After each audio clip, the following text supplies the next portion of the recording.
The blizzard came on without warning. One moment, the road was a pale ribbon through pine and rock. The next, it vanished beneath a wall of white. Ethan abandoned his car when the engine died, shouldering his pack and moving on foot. The wind screamed like something alive, clawing at his coat, filling his mouth with ice. He walked because stopping felt like dying. That was when he saw the cabin. It crouched in a clearing like an old animal, roof bowed under snow, windows black and unblinking. No tracks led to it. Not human ones, at least. Relief warred with unease, but the cold decided for him. Ethan forced the door open and stepped inside. The cabin smelled wrong, sweet and rotten at the same time. A single lantern hung from a beam, already lit, its flame steady despite the wind howling outside. Someone had been here.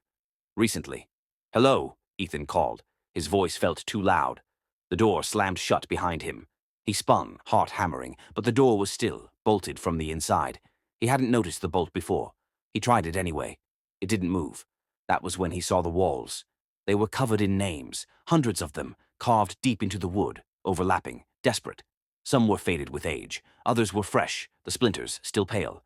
At eye level, directly in front of him, was a name he recognized. Ethanmorrow. His breath caught. "That's not funny," he whispered, though no one was there to hear it. The door to the back room creaked open. Two figures stepped out. They were man and woman, though age had blurred them into something almost identical. Gaunt faces, stretched tight over bone, eyes too bright, smiles carved permanently into their cheeks. They wore old winter clothes, decades out of date, mended again and again with mismatched thread. "You made it," the woman said warmly, as if greeting a guest for dinner. The man nodded. "Storm nearly took you. It always tries." Ethan backed away, the lantern shaking in his grip. "Who are you?" The woman laughed softly. "Caretakers." She moved to the wall and traced a finger along the carved names. Ethan noticed now that some names were paired, side by side, as though families had come here together. "We keep the blizzard alive," the man said. "It brings us company." "And company keeps us warm," the woman added, placing a hand on her husband's chest. His smile widened, stretching far beyond what felt natural. Ethan's eyes dropped to the floor. There were bones beneath the table, cleaned, carefully stacked.